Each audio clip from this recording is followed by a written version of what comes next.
Is that one? That's you. Oh, okay, sorry. I missed my cue. All right, let's call this Oscoda Township regular board meeting to order at 7:01 on August 22nd. We will start with the Pledge of Allegiance, please. I pledge allegiance to the flag of the United States of America and to the republic for which it stands, one nation, under God, indivisible, with liberty and justice for all.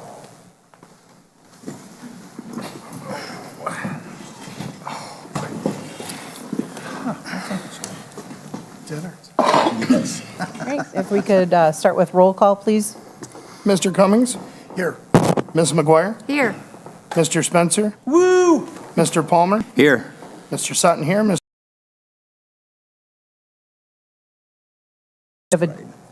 Sorry, I gotta move this mic closer, which won't make noise, but.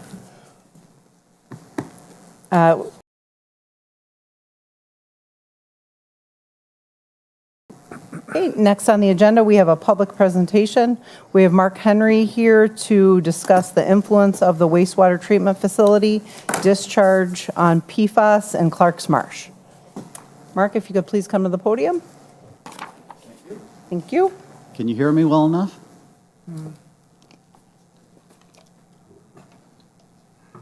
The other slide, please. Thank you.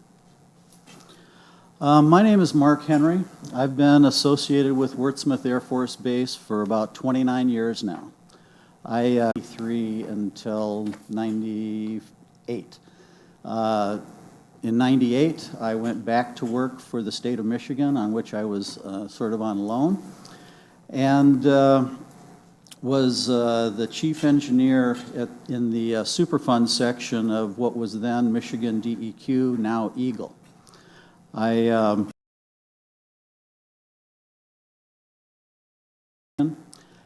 I've put it to good use at Wurtsmith over the years, trying to get the Air Force to do the right thing. They have been a little recalcitrant in actually doing all the investigation that needed to be done. With Clark's Marsh ever since I came to Wurtsmith. See if this shows up. It doesn't show up on the overhead, sorry. But this entire area right here, Clark's Marsh is located right here on this map. The fire training area is located right here. The wastewater treatment plant, the aerated lagoons are right here, and the infiltration beds are right here. This map comes from Eagle. This is one of their documents that they generated when they were investigating the PFAS contamination that was in and around Clark's Marsh going into the Oscoda River. And these various colors that are on this map show the intensity of the PFAS concentrations that exist in the groundwater in and around the base. The black area here is by far the worst. The purple area is next to worst. The magenta area is still pretty bad. And then there's kind of a halo of less contaminated stuff that surrounds all this. The area that I'm going to talk about today is this area right here. The infiltration beds are right here, and I'm going to show you all of this stuff in more detail on the next slide. If you would please change slides.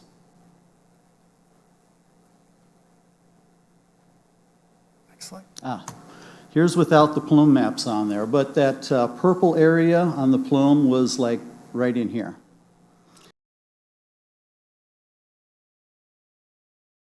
Training area was used from the early 60s until the 70s. They essentially dug a big hole in the ground, put dumpsters down there to simulate the shape of an aircraft.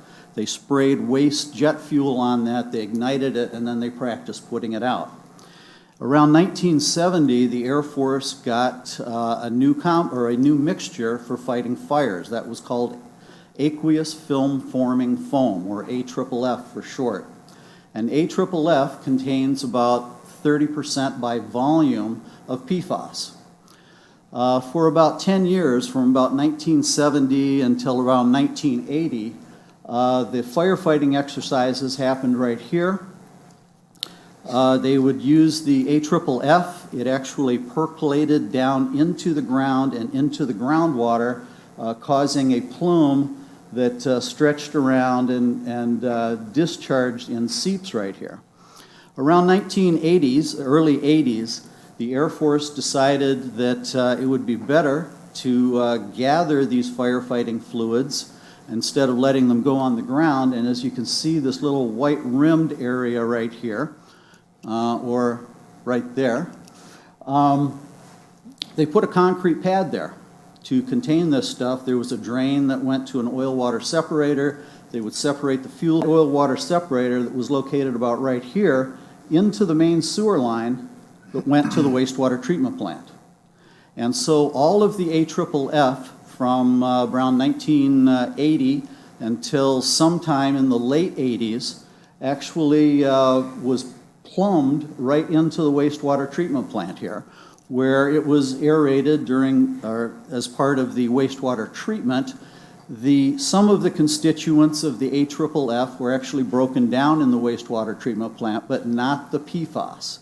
That 30% of PFAS that was in that AFFF went through the wastewater treatment plant unaffected by the biological processes that go on there. I had heard reports that back in the 80s, they used to have great big foam bergs out here on the ponds in the lagoon because the wastewater contained such high concentrations of the perfluorinated compounds. Now, from the wastewater aeration lagoons right here, that water gets put into these infiltration beds where it percolates down into the ground and then moves pretty much in a straight course in various directions to the nearest surface water body. In general, when you put water on the ground, especially large quantities of water on the ground, it will join the groundwater and it will move with the groundwater at the direction that groundwater goes. And for the most part, groundwater goes to the nearest water body.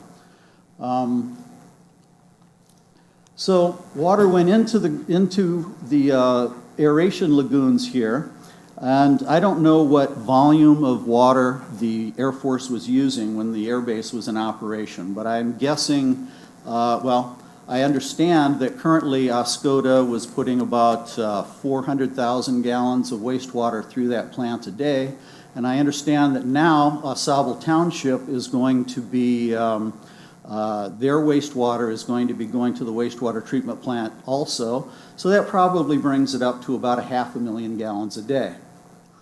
Now, this is a swamp right here. It was re-engineered by the Forest Service back when to form Clark's Marsh. And essentially, they have an old oxbow of the Oscoda River that they blocked off and used to create a marshland there. And it consists of 3 ponds: the upper pond, the middle pond, and the lower pond. The upper pond is getting some contamination still from the fire training area, even though they have recently upgraded their system with a bunch of interception wells that go along here to pump the groundwater out so that it gets treated before it goes back into Clark's Marsh.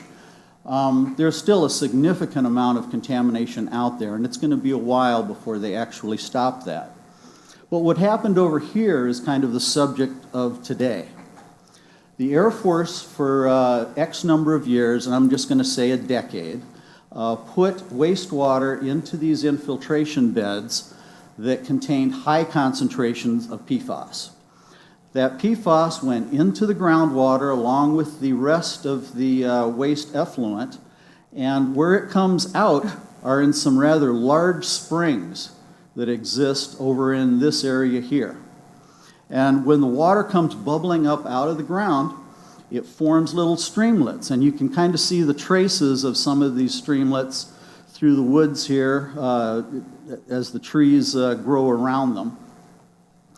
And in these areas where these purple circles are is where those little streamlets come out into the Oscoda River.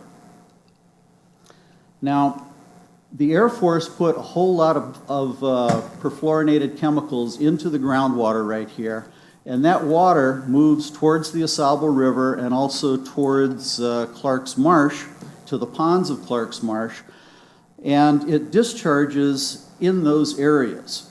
And that happened for, like I said, about a decade. And then the Air Force shut off the wastewater treatment plant when the base shut down. And the township then took over the operation of that plant, putting in the Oscoda municipal wastewater. But they put the water into the same beds that the Air Force used. And because of that, the contamination that the Air Force introduced right here and is kind of locked up in the aquifer and in the organic matter in the swamp soils, that contamination still exists, still exists there in high concentrations. Could I have the other slide up, please?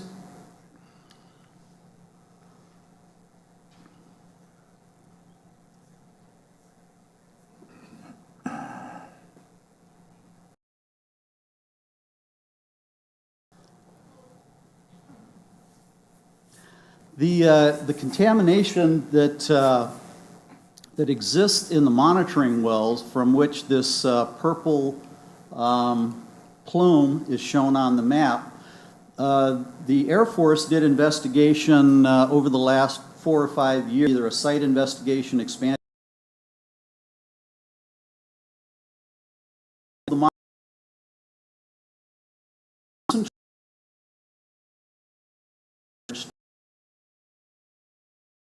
of the groundwater surface water interface is 12 parts per trillion. Keep that number in mind, please, 12 parts per trillion. Anything above that and you are out of compliance. Now the monitoring wells here, this one here shows at about 900 parts per trillion. The one that's here shows about 1,500. There's 3,500, there's another 3,500, there's a 2,000, and then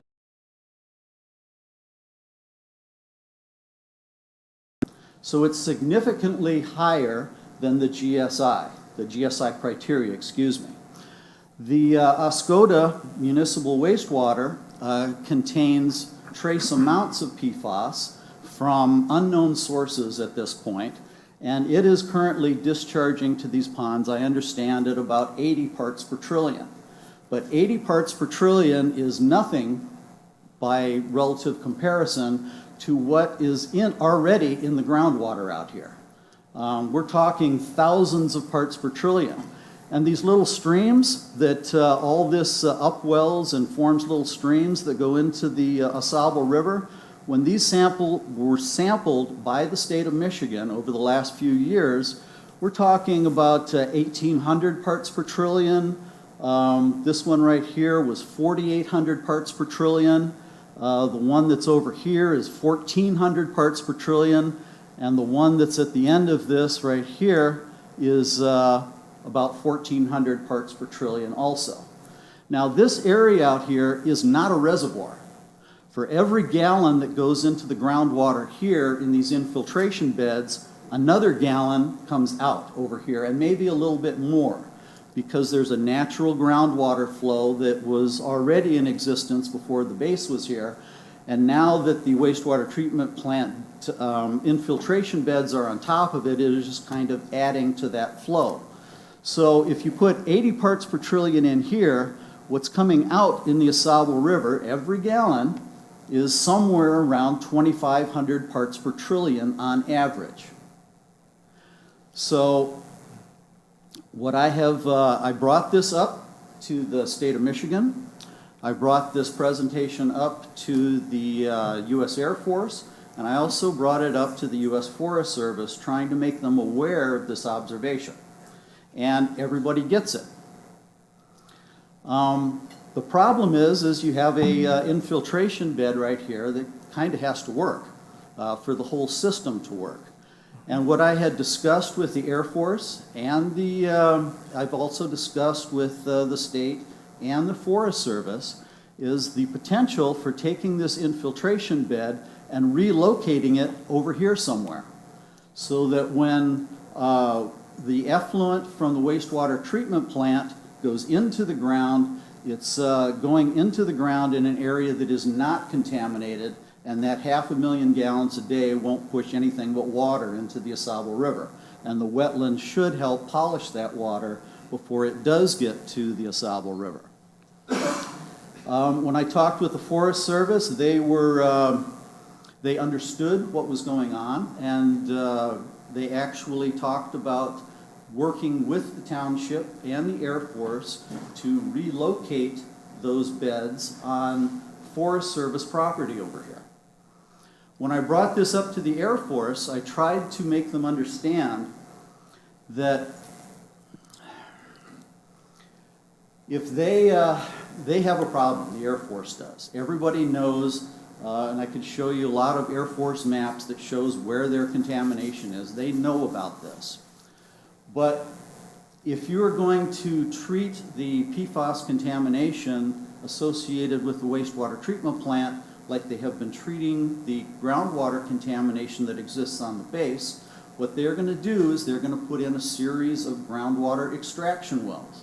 They're going to pump that water out of the ground, put it through a treatment system, and then discharge it just like they're doing over here at the fire training area. That's kind of their modus operandi. And if they do that, and they need to keep that contaminated groundwater from getting into the waters of Michigan, if they do that, that it would be greatly in their benefit if the 500,000 gallons a day that the Oscoda Township is putting in right here was not there, because that's just 500,000 gallons a day that they have to deal with on top of the natural groundwater flow. So I was trying to get them to do an interim remedial action that included relocating these infiltration beds to somewhere upstream so that they could then install, as part of that interim remedial action, a series of blocking wells over here to intercept their problem and deal with it without having to deal with the additional flow imposed by Oscoda Township. I still think that that is a good idea. It is an approach. Another approach would be to just directly plumb that water to the Oscoda River. I think that's what the state would like to do, although I can't speak for the state.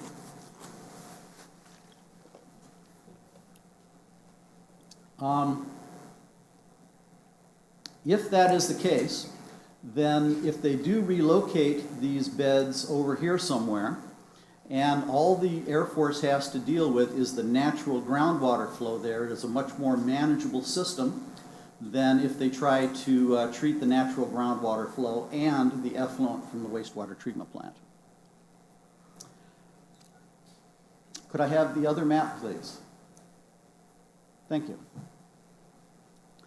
Now, one other, well, there's a lot to this, but this whole area along the Oscoda River, granted you have discrete places where these little streamlets are going into the river, but in this area where the green lines are along the bank here, there's also a diffuse discharge there, where you have a pond here that is a higher elevation than the river, and so there's nothing really to stop that from percolating into the ground and discharging diffusely into the Oscoda River over here. The state of Michigan has gone through and done pore water sampling of the bank all along here and has actually mapped out in a report the area where this diffuse discharge is going on.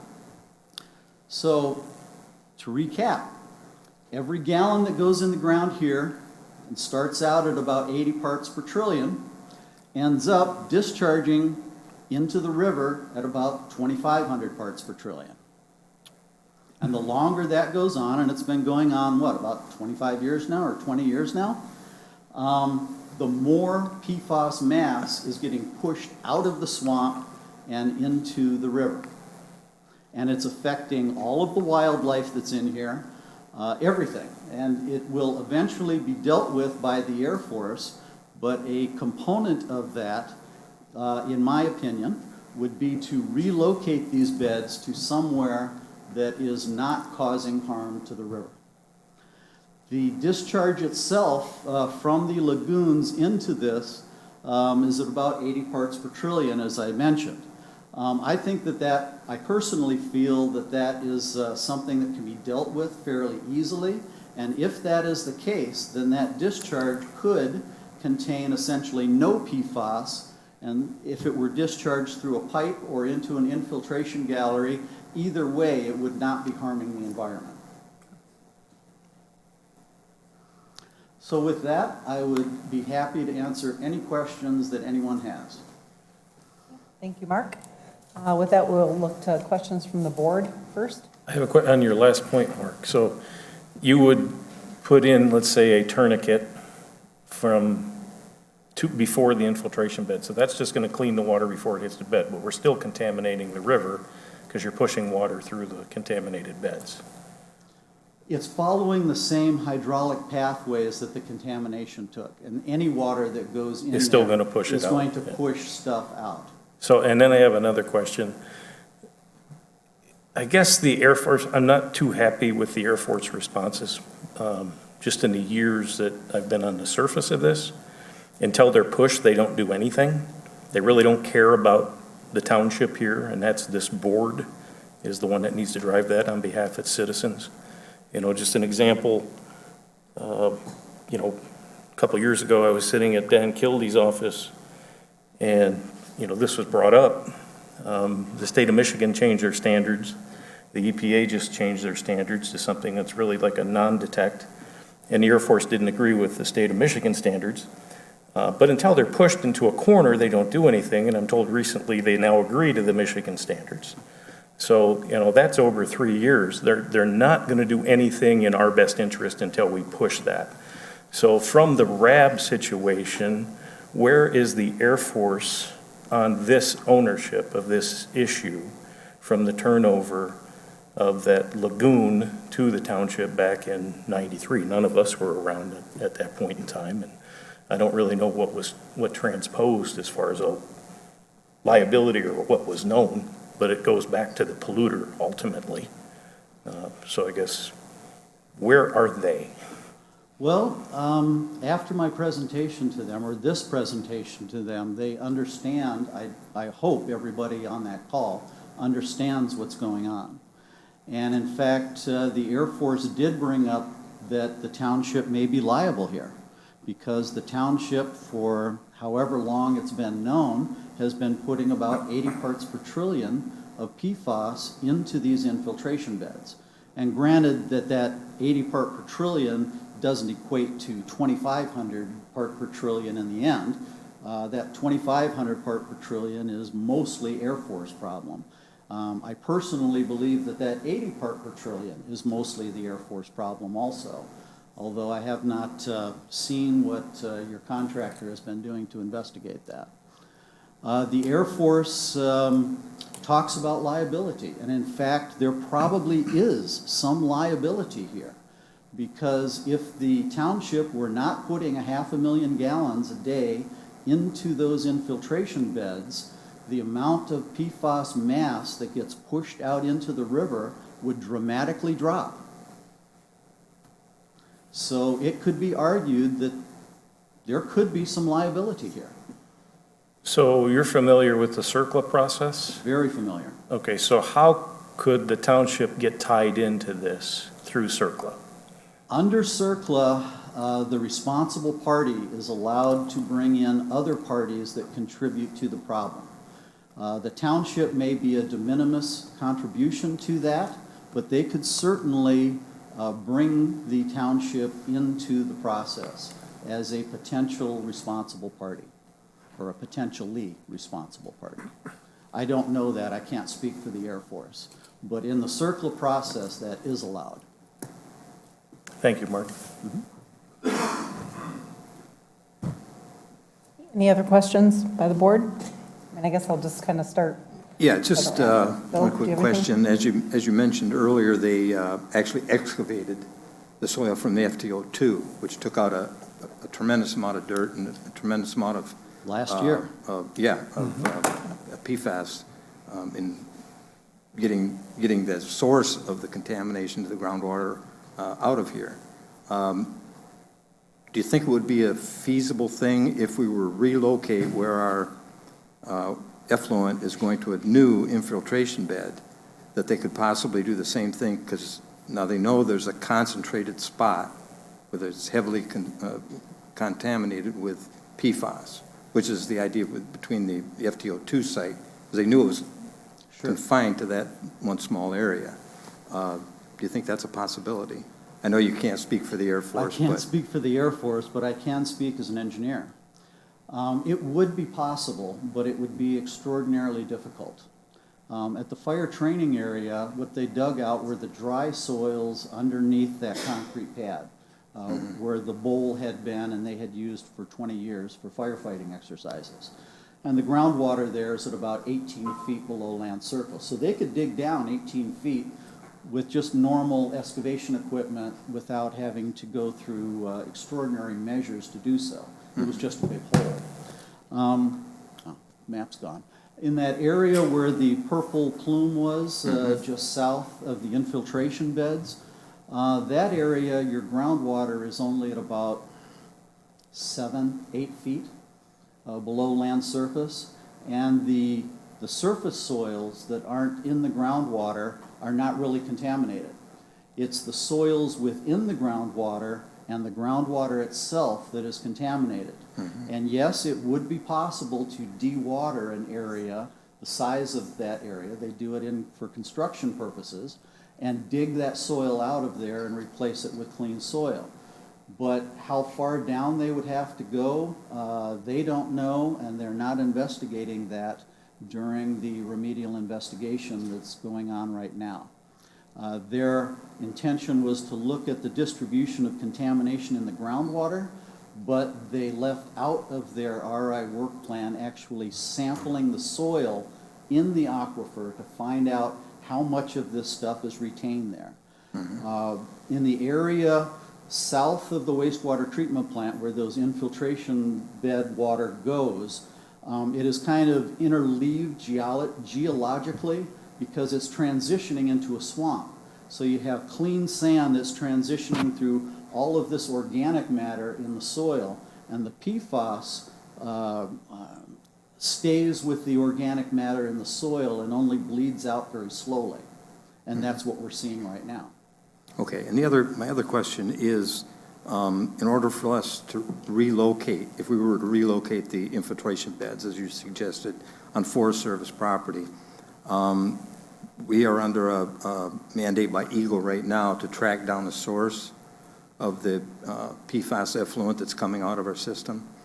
Do you think we would have to finalize that before they would allow us, even though it's at 80 parts per trillion, which is relatively low, like you said, compared to the other values, but would we need to reduce that to a much smaller number than 80 in order to relocate that? Yes, it would be the short answer. Okay. In my opinion, the state would probably not allow you to discharge through new infiltration beds an 80 part per trillion PFAS. Right. But the way that I see that discharge, I think that technology could actually lower the concentrations in that discharge to below the 12 part per trillion or whatever your permit allows, actually fairly easily without a huge expense if it was done temporarily.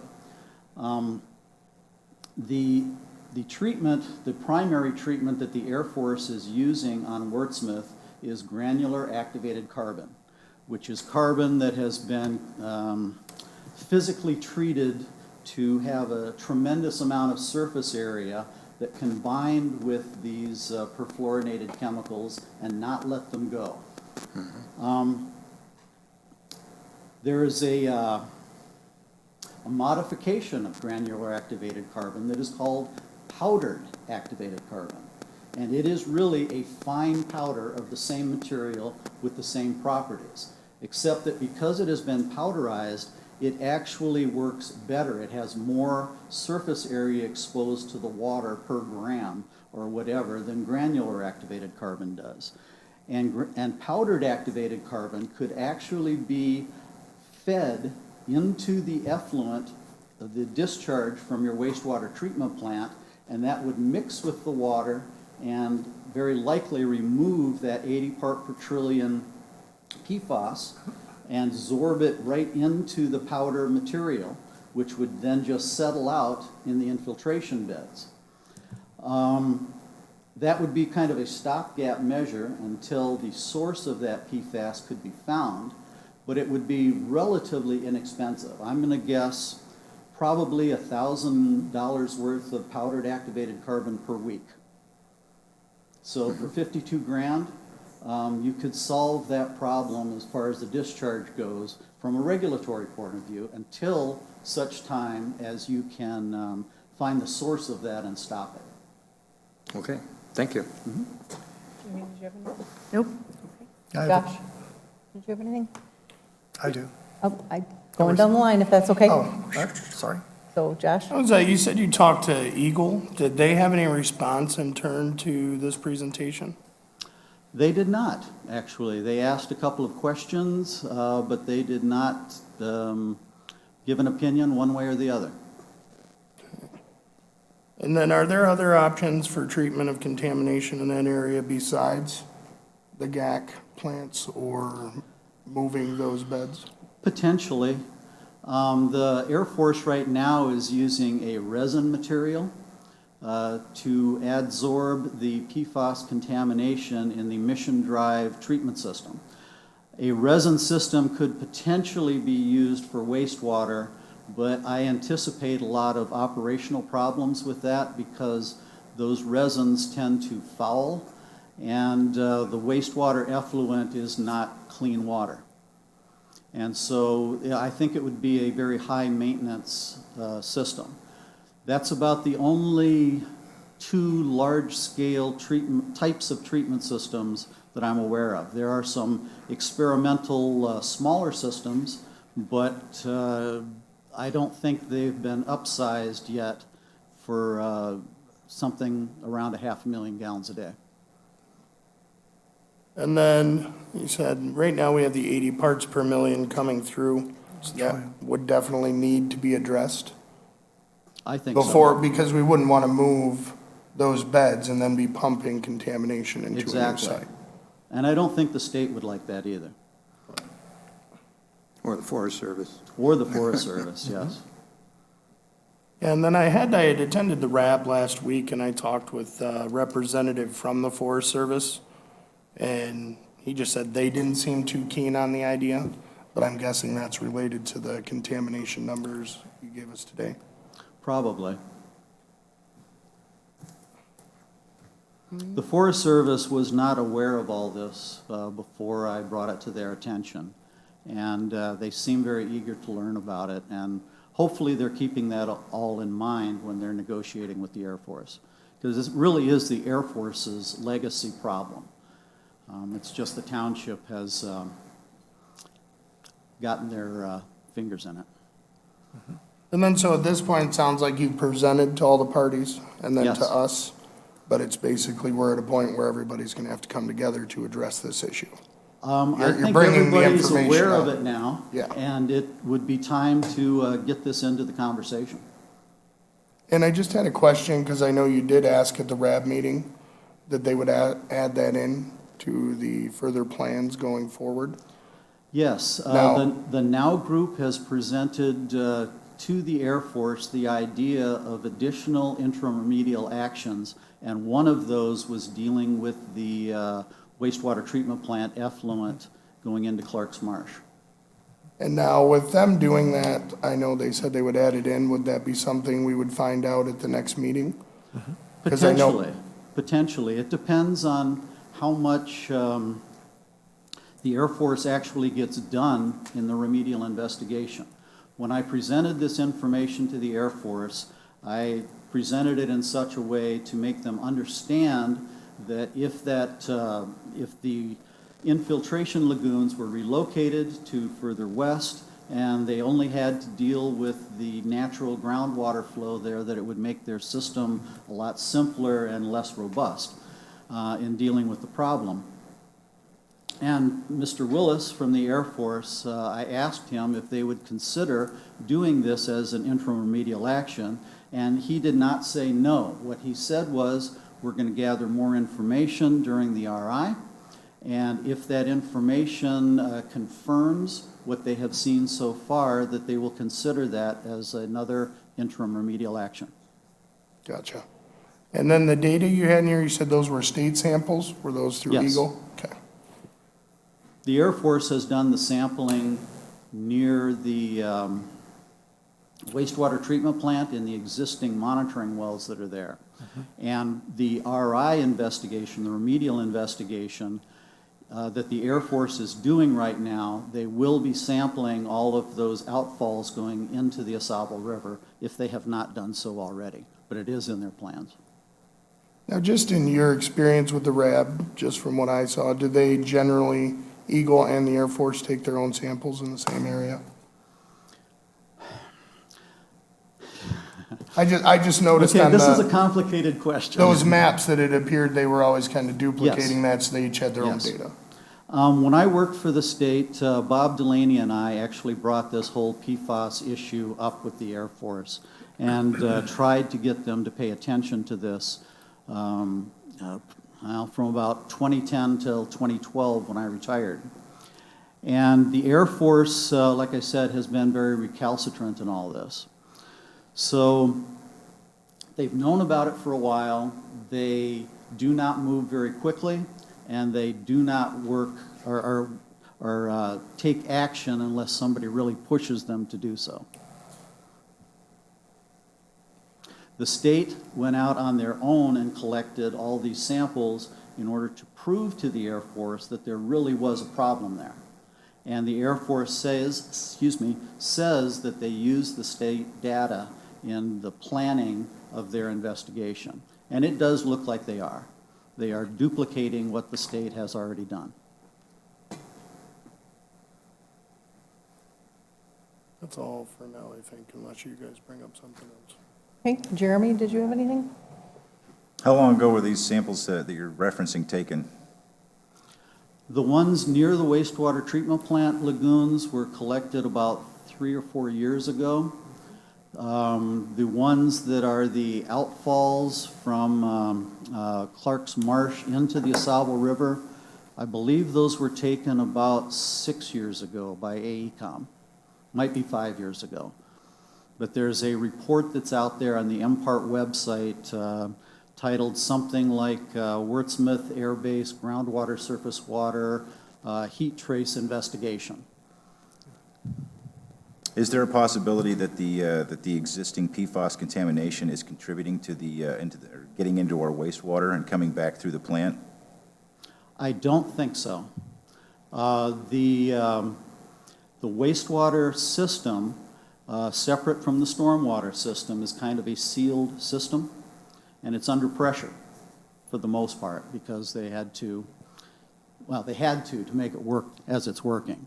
And because of that, there may be some leakage out of that system, but as far as I know, the wastewater piping does not go below the groundwater anywhere on base. And so picking up groundwater from the base, I think, is a very remote possibility. And with the exception of, I don't know, maybe in Oscoda where the water table is very shallow and some of those pipes may be underwater, there you might be able to get some groundwater infiltration into the sewer system. But by design, wastewater systems are typically without leaks. And according to the current data that we have right now, the contamination is coming from Oscoda, from the Oscoda side, right? Well, I think I may have found the source for that contamination, and I had a meeting with the Bay City Eagle folks and described that to them, and all of the information I provided they had not had. And it, I believe it helps explain the contamination that's in Oscoda and also around Sunset Street or Drive over by the industrial park, because the state has some monitoring wells in that area that show PFAS also. Would you care to share some generalities of that? In a second.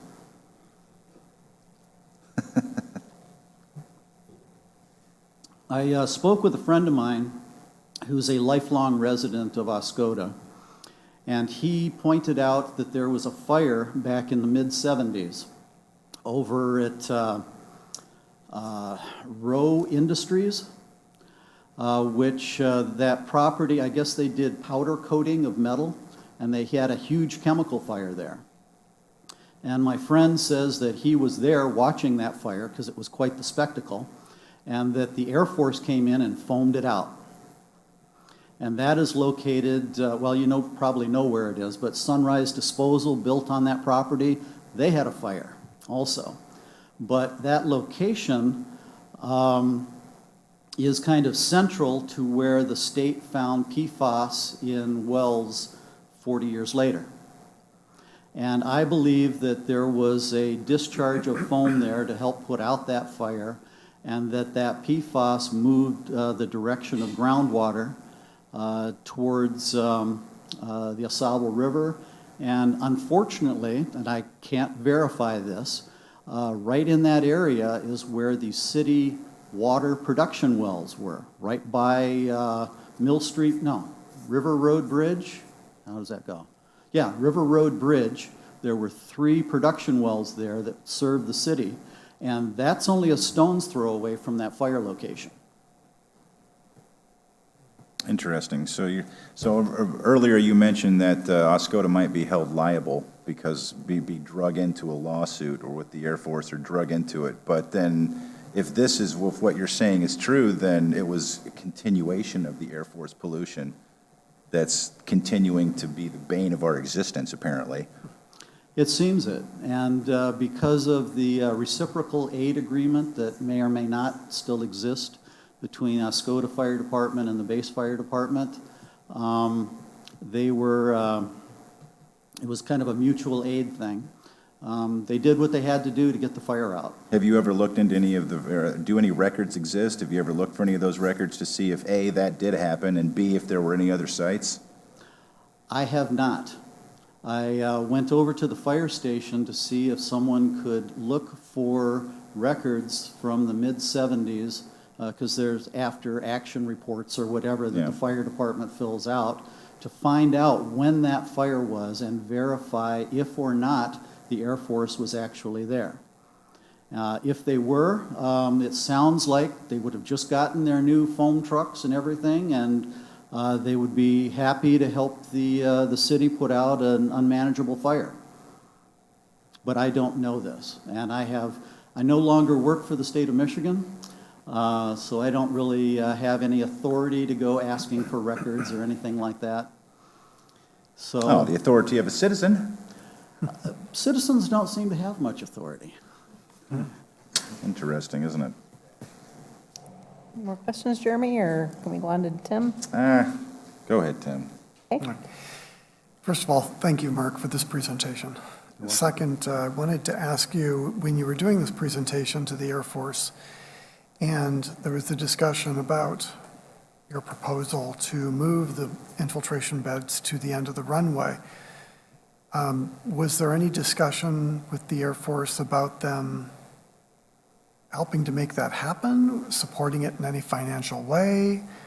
That was the argument that I tried to make to them, that it would be in their financial best interests to have an IRA that included the relocation of those infiltration beds on the Air Force's dime, because in doing so, they would have 500,000 gallons less per day to treat with their pump and treat system.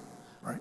So it seemed to make a lot of sense to me, and I hope it did to them. And like I said, the Air Force did not say no.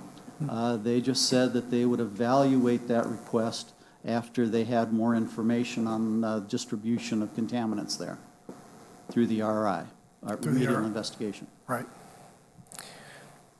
That was what I was interested in. Thank you. Okay. Are we done with questions then? Is one more, is the AFFF substance, is that the only Is that the only substance in this area that you're aware of that could cause this PFAS, or that could cause PFAS contamination at all? Are there any, I'm looking to see if there's anything else that could be around that could be contributing to this, that we should maybe look into rather than just, well, it's all the Air Force's fault, and I mean, it sounds like it is, but we'd prefer to make sure, right? Well, as the Air Force points out every time they make a presentation about PFAS, there are probably more than 4,000 different things that contain PFAS. And, Can you name them all? A lot of consumer products contain PFAS over the years, et cetera, et cetera. But there is one chemical within AFFF that does not show up in consumer products, and that's abbreviated PFHXS.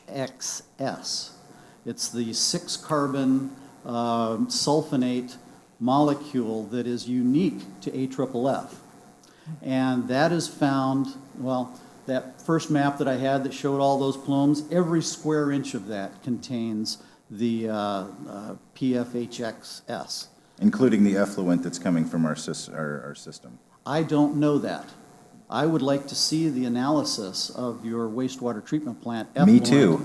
To do some fingerprint analysis and compare it to AFFF and find out if it is. Perfluorinated chemicals were used in a lot of military things. One that I know of from my past life with the state was hydraulic fluid. Because of its fire retardant properties, they actually added that to military spec hydraulic fluid.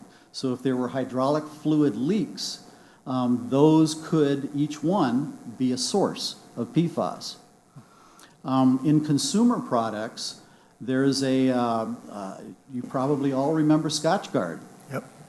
PFAS. So if someone went out in their yard and they took 4 pair of boots out there getting ready for winter and sprayed those down on the gravel, it is a potential source, albeit a small source, but it is another source of PFAS in consumer goods. Same with, there's a lot of carpeting, for instance, that were treated with Scotchgard. There's clothing. I wore jeans for several years that were treated with PFAS. And they worked. They shed water. But those types of applications of PFAS chemicals do not contain the PFHXS that AFFF does. So a fingerprint analysis of that wastewater effluent could tell us if it was from a commercial product or if it was from a military spec product. Do you know if we have this test in the works? I don't know. The folks, J&V, is it, that are running your wastewater plant and are doing this investigation? I haven't seen any of their data at all. It would be very good to look at the analysis sheet that comes back from the laboratory, where I don't know how many samples they've taken, but it would be interesting to take a look at those laboratory reports and compare that to PFAS compounds that are found on the base, and those, along with locations, could potentially help ferret that out. Does PFAS occur naturally? No. I'm done. I have one other question. Okay. Mark, with the high levels of contamination flowing into the river and then flowing into Lake Huron ultimately, why doesn't the Clean Water Act come into play here? The Clean Water Act is a federal program administered by the EPA, and in this state it's delegated to Water Bureau or Water Division, whatever they're calling themselves now. There are no federal criteria for PFAS compounds.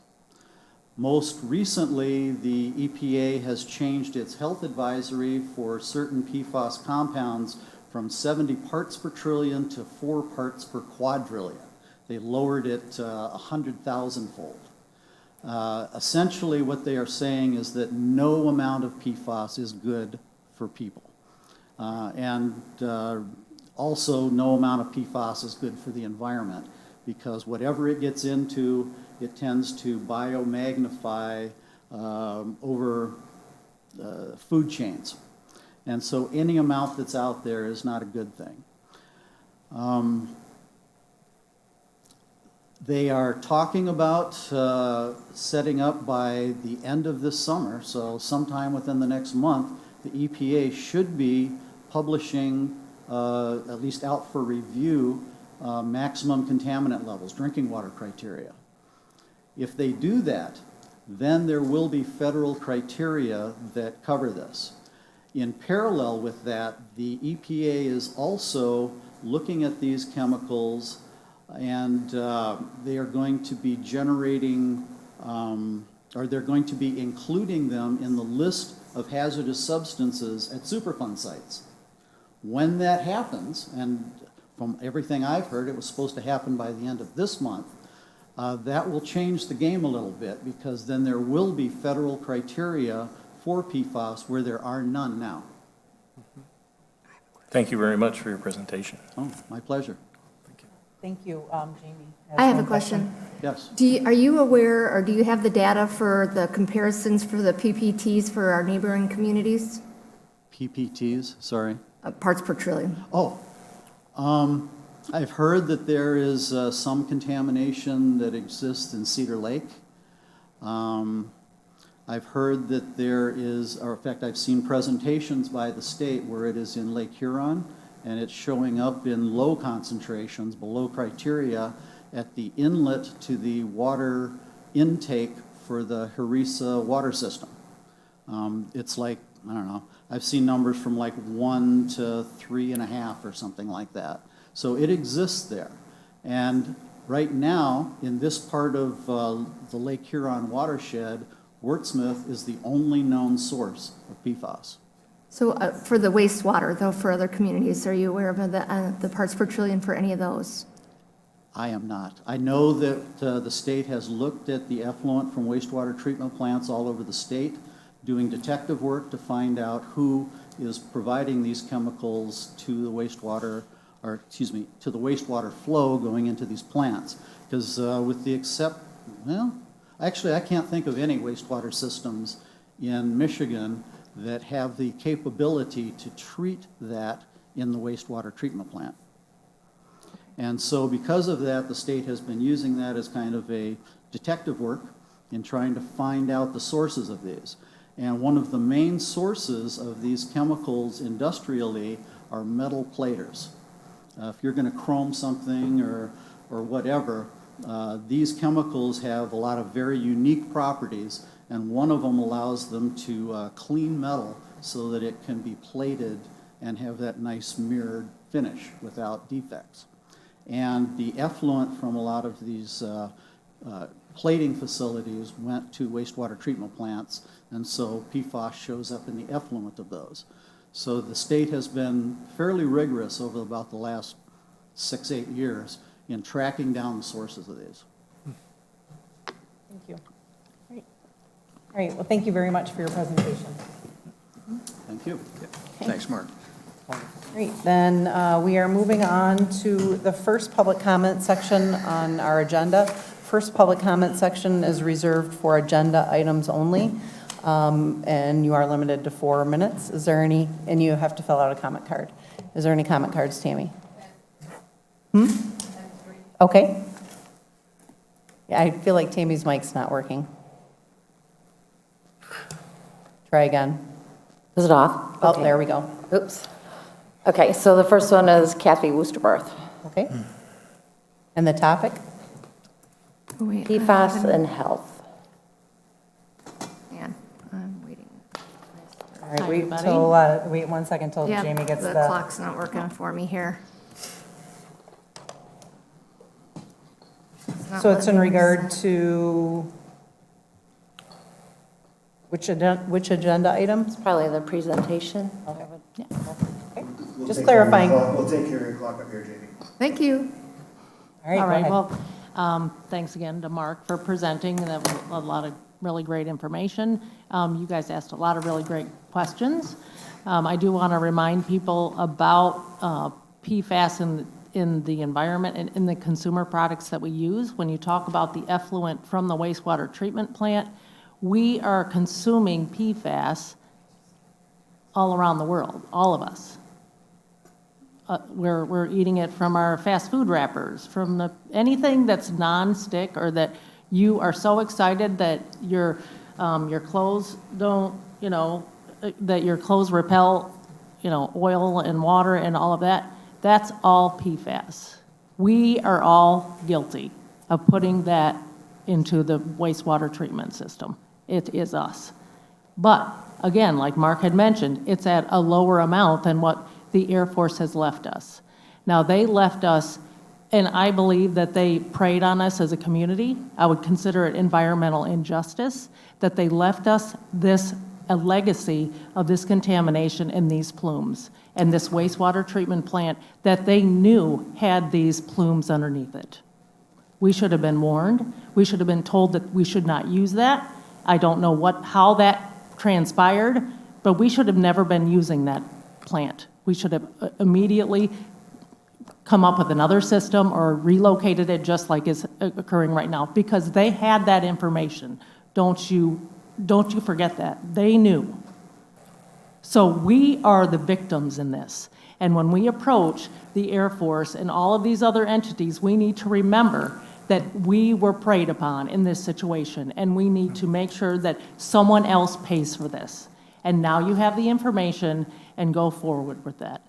Now, the other thing I want to mention is that I had a briefing with a community advisory team with the environmental exposure assessment that's occurring here in Oscoda in the next year. They've actually readjusted their eligibility to not include Oscoda Township for reasons that are beyond me. But I am going to pursue that Oscoda Township be included, because as Mark just mentioned, and you just heard the information, there are sites included in Oscoda that have contamination. Just to give you a couple, there are some wells that are in Oscoda that were detected. Cedar Lake has 7,200 parts per trillion in the foam that forms on their lake. So, that's not Bennett, and of course, 220,000 parts per trillion in the foam on Benetton Lake and 7,200 on Cedar Lake. So the source of that has still not been identified, but it's getting detected everywhere in our community. So I encourage everyone to participate in that exposure assessment, because then you'll have the information of what PFAS is in your body now. So thank you. Thank you, Kathy. Thank you. Okay, the next comment card. Paul Rakowski, PFAS. Okay. Yeah. Just before you start, Paul, clarification, are you guys running a clock up there, or are we doing one on our phone? Not to say you would ever speak more than the time limit, Paul. I'm just asking, though, before we get going. We are taking care of your clock up here, ma'am. Okay, thank you very much. It's for me. Okay, Paul Rakowski, Oscoda. Mark did a pretty good job. I agree with a lot of the stuff he said in his presentation. Thanks for doing that, Mark. The only problem is that the current discharge from the wastewater treatment plant from Oscoda Township is like 140,000 parts per trillion, compared to 12, as he mentioned, is a standard that you can't discharge it above. I got the data right here in my hands. For the most recent sample from July of 2022, 138 parts per trillion PFAS. So if the township goes and moves their discharge to another location that's clean and now starts discharging, you're creating another site. So it's not very wise to do that. Now, I disagree that it's going to be pretty cheap to go and treat that. To treat that effluent from that plant at 450,000 gallons per minute or gallons per day, that's not going to be cheap. It's an expensive operation. So, yeah, and it's not only in the effluent, it's in the influent. It comes into the plant, goes through the plant, is discharged from the plant. And that plant was closed, and the liners removed, and then Township came back in 2004 and started it back up and started using it.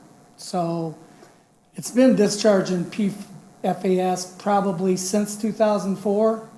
That's almost 20 years. So with regard to what he mentioned about the PRP, Township is probably, I'm no lawyer, but they're likely just, Air Force discharged it maybe from the mid-70s to 93 when they closed the plant. That's roughly 20 years. Township's been discharging for about nearly 20 years too. So, it's a contributor to the contamination that's there. So that's what I want to say about that. Other thing with regard to PFAS is our municipal water is being tested, I guess, once a year.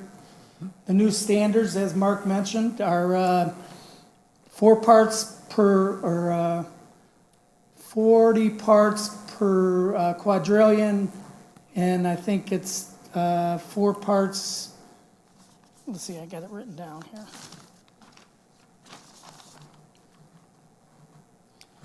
It's 20 parts per quadrillion of PFAS and 4 parts per quadrillion of PFOA.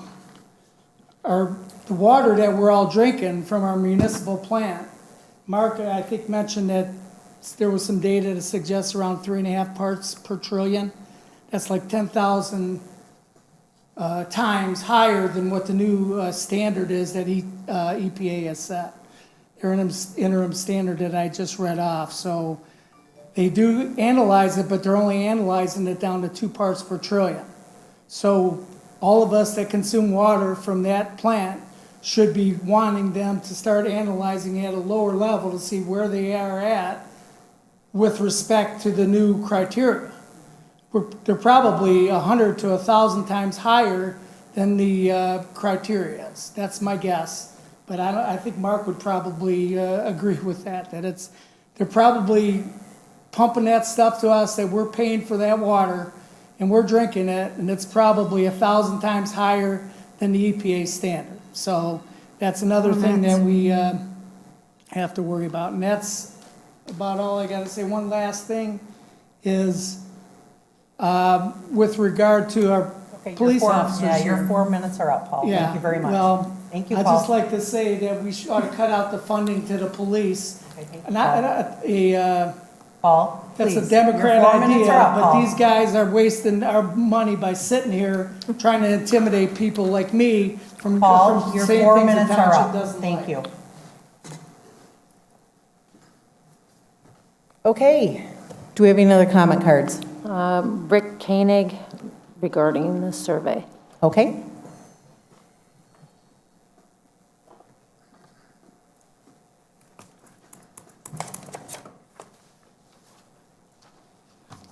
Rick Koenig, Oscoda.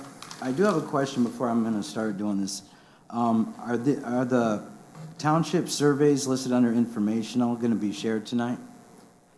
Okay, so information, bottom line, they are on the agenda, so you may speak on it. We are not discussing it this evening. It's under informational, so we don't usually discuss those items. That being said, I requested that this be placed on the agenda with a presentation from our EIC director. I am going to address that later in the meeting, again reiterating the fact that I want this information presented by our EIC director in a formal presentation. Okay, so it hasn't been done yet? It has not been done, not yet. It is in the agenda as an information item. And again, because it's on the agenda, you can speak on it if you would like to, but we are not discussing it this evening. Okay, So, I'll hold up till next time. okay, all right, thank you, Rick. Is that it on the comment cards? Okay, again, we have a second public comment section at the end of the meeting. At that time, you can speak on any topic that is on the agenda or not on the agenda, but you still have the same 4 minutes, and you don't need to fill out a comment card. Okay, moving on then to the consent agenda. First, on the consent agenda, we have approval of the regular meeting minutes from August 8th. I had given, I had given Josh just a couple corrections in regard to my comments. And I felt that there was I don't usually correct anybody else's comments under board comments, but I just thought that there wasn't a full sentence under Mr. Palmer, so I didn't know, Bill, if you had gotten to him with anything there. But I had just made a correction to Josh in regard to that, but I didn't have any other comments. Anybody else? Yes. Okay. On the, it would be on page 3 of the minutes. The first one is under Resolution 2022-23, where it says the commitment to fund as bid Iron Belt Trail Phase 3 bike path, and then it has for August 8th, 2022. I don't know what that's in there for. Oh, yeah, I didn't catch that part. I don't think that should be there. Going down that same page to the lot split request, the parcel number is, it was not J60, it was J50, but it's not J50 366.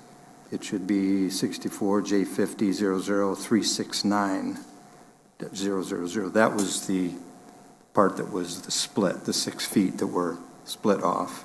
And then the next item on the agenda had the combining of the two parcels. But the information under the lot split is incorrect. Okay.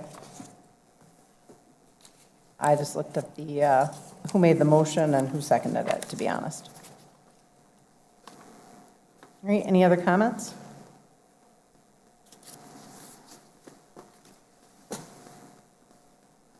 Are you good with him making those changes, or would you like them brought back?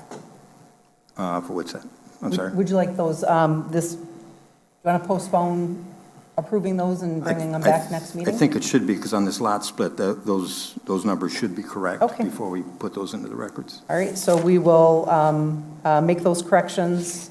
So we will be removing that approval of the August meeting minutes and bring them back to the next meeting. I'll move to postpone the vote on the meeting minutes until our next regularly scheduled communication. Okay. Actually, just Support do by that on the Cummings. consent agenda.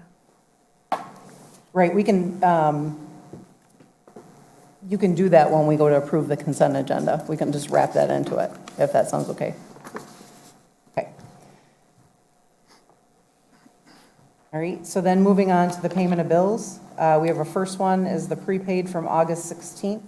The amount on that is $82,265.68. Were there any questions on that run? Stalled. I had just one question on that. We have item on the agenda. We discussed it last week about the railway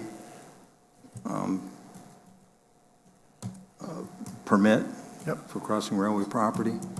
And I see on page 11 at the very bottom under sewer, it has a license with Lake Street Railway Company for $1. I'm just curious. That's something we pay annually. So for this, it's $1? It's not, has nothing to do with the water main phases. It's completely separate. This It's is just for an agreement we have that we pay them $1 every year. For sewer lines? I can't honestly remember. I just I know we've done it ever since I was in Okay. previous position. It was just curious that we're, these tens of thousands of dollars for railway permit, and now we're paying $1. Hey, don't be getting I an mean, can increase, we Bill. work out something in the middle there? I will email everyone tomorrow and let you know what that's for. Okay. Any other questions on the August 16th run? Okay, hearing none. Moving on to the August 18th run, the amount on that is $2,091.89. Any questions on that? Okay, hearing none. We have an August 23rd check run in the amount of $73,928.65. Any questions on that? I have one question on that. On pages 16 through 19, there are charges for chart of accounts to Stevenson. Is this something that's carried over that they were doing before? Because they used to be our auditor, and then we got a new auditor, and then we've had a CPA that's been working with the township. I was just curious why we have Stevenson doing the chart of accounts.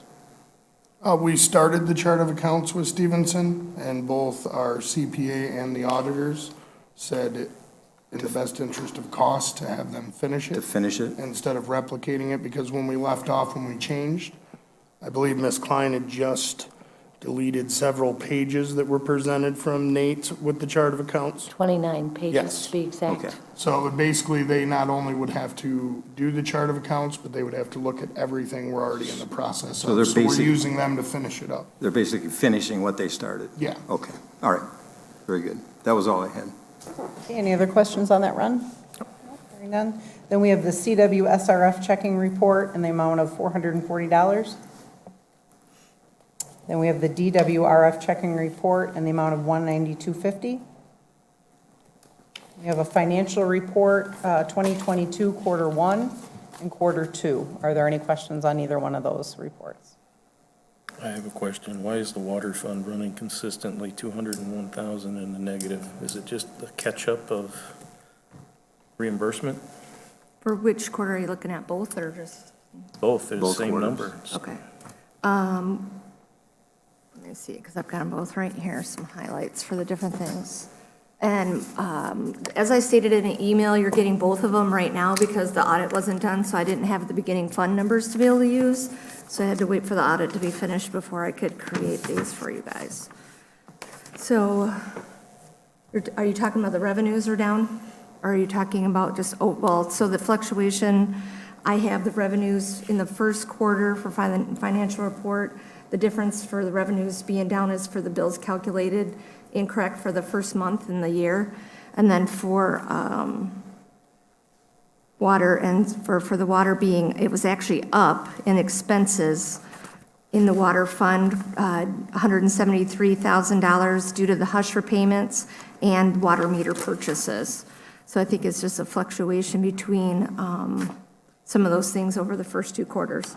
The other, for the second quarter, the increase in rates was the difference for the revenue being up, and then the expenses for water, again, were fees at the Hushra and about $50,000 in engineering fees and more meter purchases. So I think it's overall price for some of the things that they're purchasing for the projects that we have going on. I can understand the fluctuation, but it's consistently running $201,767 in the negative for both quarters. And if we had some fluctuations, I would expect that number to change. Well, I'm just giving you what I Elsewhere. have. Otherwise- and all the numbers were balanced when I checked them with what I had to compare. Well, I'm trying to understand why we're running a fund in the negative. So is it an issue of reimbursements and timing of those reimbursements? It's actually not in the negative now, it's projected, the ending balance, so that could change in the next couple of quarters. I guess I'd like to have the full detail on that, Jamie, because it's just not making sense. Yep, I'll print you the report and you can take a look at it. Thank you. You're welcome. Okay, any other questions on the financial report? All right, hearing none then, I make a motion that we approve the consent agenda with the postponement of the approval of the regular meeting minutes from August 8th until the next scheduled meeting. Is there support? Support Cummings. Okay, there's a motion by Richards, support by Mr. Cummings. Roll call, please. Mr. Worcester, Yes. Ms. McGuire, Yes, Mr. Cummings, Yes. Mr. Sutton, yes, Mr. Spencer, Yes. Mr. Palmer, Yes, Ms. Richards, Yes, motion carried. Okay.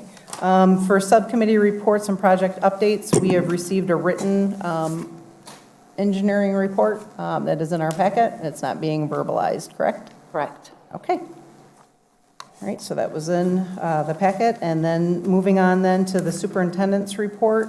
We have first on the list, the water main improvement projects, meters and meter pits. Tammy?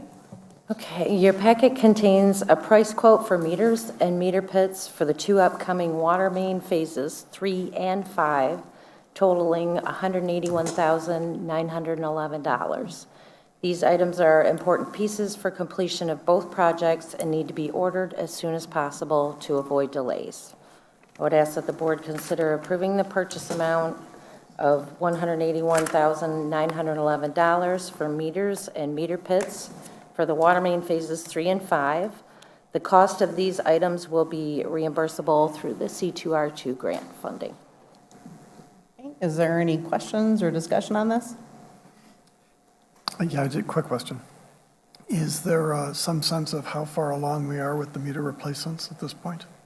They're just about complete with the radio reads, is Right. what you're, yeah, they're almost done. They have a few stragglers that have not responded to their numerous tags, and some people being tagged and responding. Is there an absolute end date for this, for the stragglers?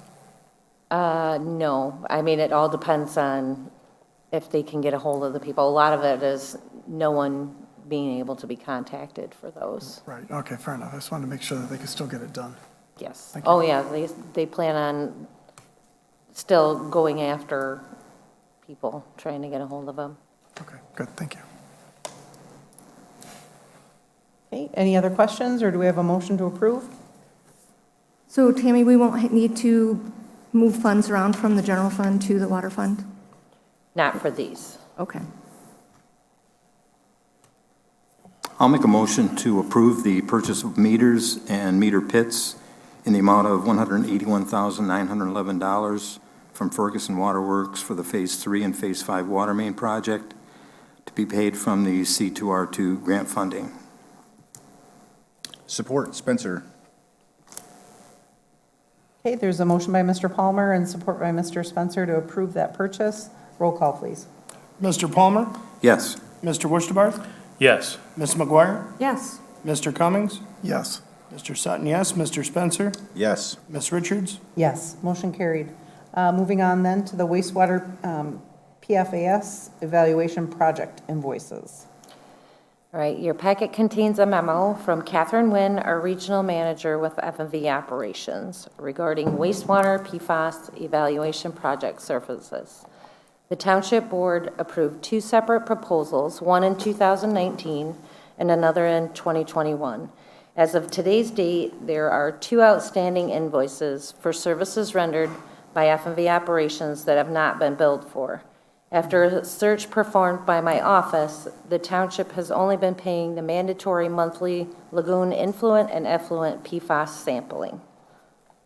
So we have 2 invoices. The first invoice, number 4121, is the remaining $11,000 from the 2019 contract. And the second invoice, 4818, would be $15,911.80 from the second contract that we approved in 2021. So, and speaking with Kath, when COVID came and everybody started working from home, their finance department worked from home, and they just dropped the ball.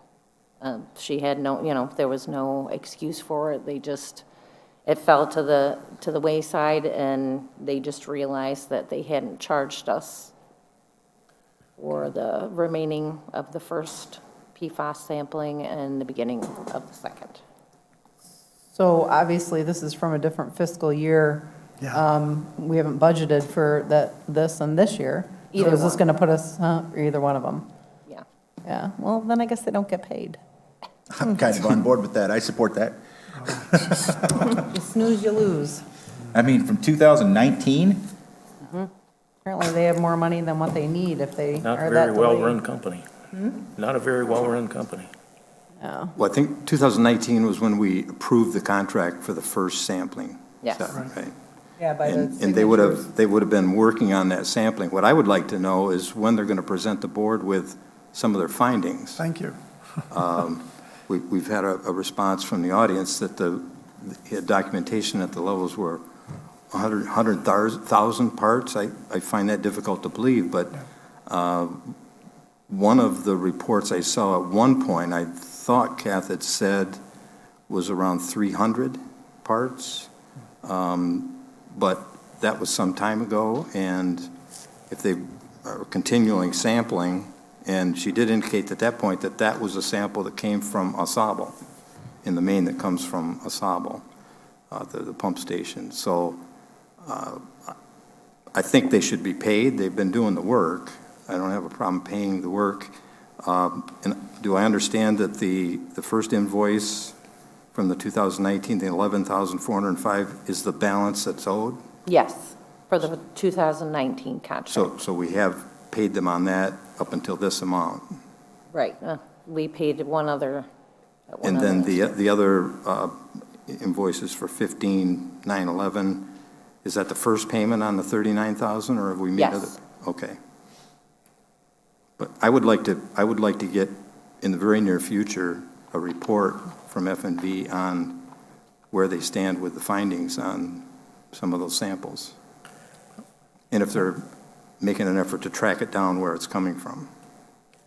Can we put that in a motion? I guess I would like to just postpone this payment until we see a consolidated report from F&V I was thinking on their that findings. And I like that. Yeah, I think again, we when can- this yeah. came up, I didn't want the township going down this road and paying for this. I wanted us pushing this on the Air Force. I don't think this is an expense that we should incur. But that Unfortunately, being said, sorry. I would move to postpone payment of these invoices until a consolidated report is presented to this board. Well, I guess I could understand invoice 4818, but the other invoice was prior to, correct? Me if I'm wrong? Was the other invoice 4121? That invoice was, that was actually from a contract that was signed from the previous board. Yes, So in May, I believe it's May of 2019. Right. Is when the board approves it. Could we amend that motion, Steve, to pay those pending the sample data on receipt of payment?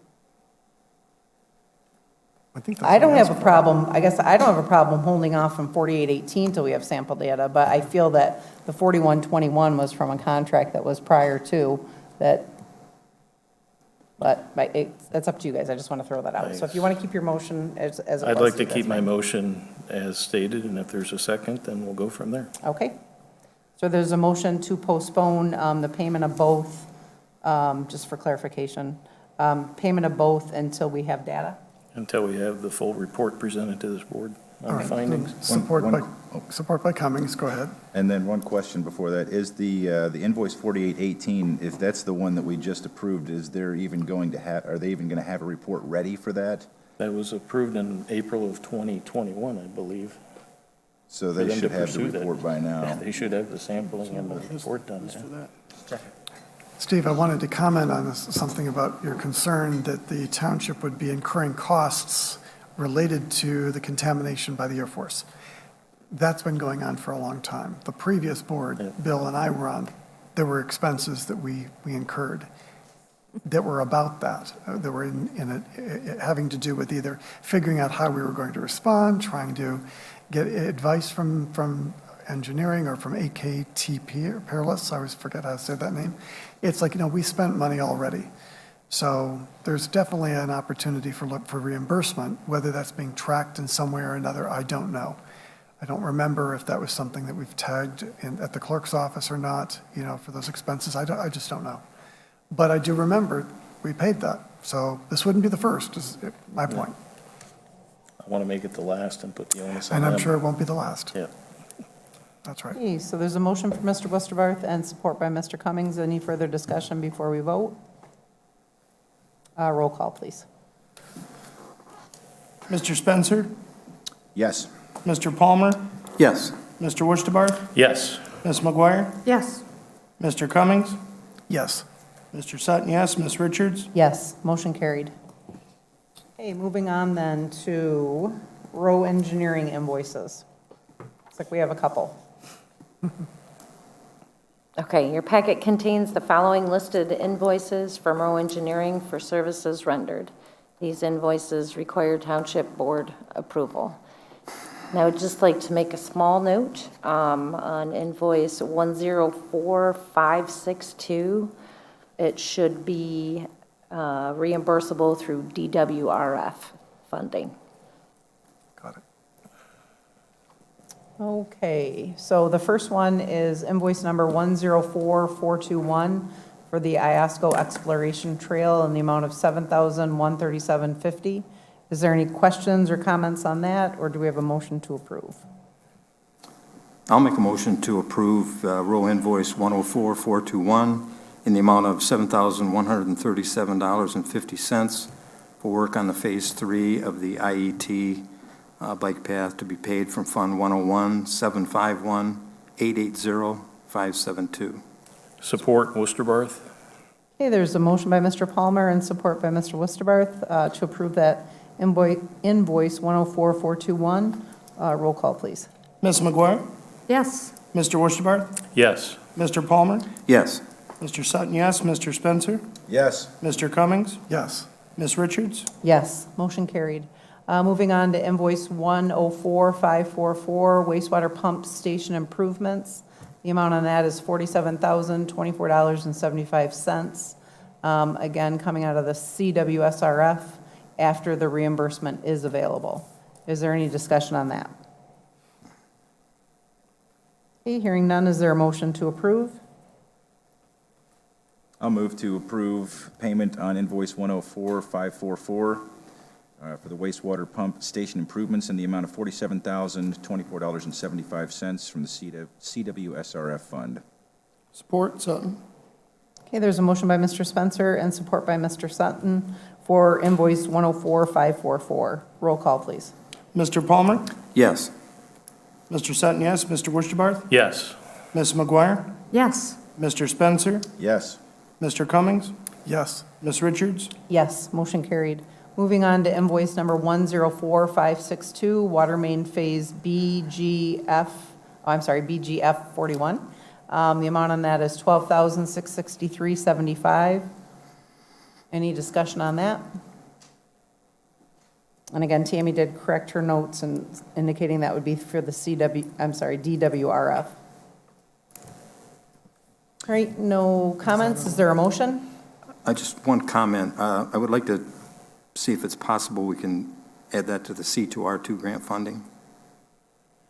I don't know if because it's a previous that we'd be able to do that. It may have to go under the DWRF, but Yeah, they stated, they, meaning the state and all communication Rick's had, is they will reimburse nothing for Phase 4, which is what BG and F41 is for.